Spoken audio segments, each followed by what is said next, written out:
Hello guys, কেমন আছো সবাই? আশা করি সবাই ভালো আছো। তো আবারও একটা নতুন ভিডিও নিয়ে চলে আসলাম, আবারও বাইক নিয়ে বের হয়ে গেলাম রাইডের জন্য। তো যারা এখনো ফলো করোনি আমাকে, তারা ফটাফট ফলো করে নাও আর লাইক করো আর শেয়ার করো। তো আজকে আমরা বের হয়ে গেছি একটা রাইডের জন্য। তো আমরা এক জায়গায় যাব, সেই ভাবনা চিন্তা নিয়ে আমরা বাইক নিয়ে বের হয়েছি। তো দেখা যাক কতদূর আমরা যেতে পারি না যেতে পারি, সেটা তোমরা ভিডিওর মাধ্যমে দেখতে পাবে।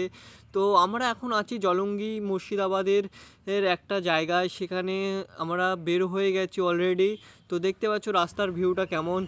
তো আমরা রাস্তায় যেতে যেতে আমরা ডিসাইড করলাম যে আমরা কোথায় যাব। তো আমরা এটা ডিসাইড করলাম যে আমরা নটিয়া যাব, ওখানে একটা ভালো ভিউ আছে আর আমাদের একটা কাজও আছে, সেই উদ্দেশ্যে আমরা ওখানে যাব আজকে। এরকম ভাবনা চিন্তা নিয়ে বের হয়ে গেছি অলরেডি। রোডে দেখতেই পাচ্ছ তোমরা। আর আপনাদেরকে আমি বলে দিই, এটা আমার নতুন পেজ। তো যারা যারা এখনো ভিডিওটা দেখে যারা এখনো ফলো করোনি, তারা অবশ্যই ফলো করে নাও আর পাশে থাকো আর সাপোর্ট করো। কি অবস্থা, রাস্তা না দিকে পার হচ্ছে, আবার যদি কিছু হয়ে যেত তাহলে বাইকওয়ালা দোষ হতো। আবার কি বলছি সেটা শোনো তোমরা।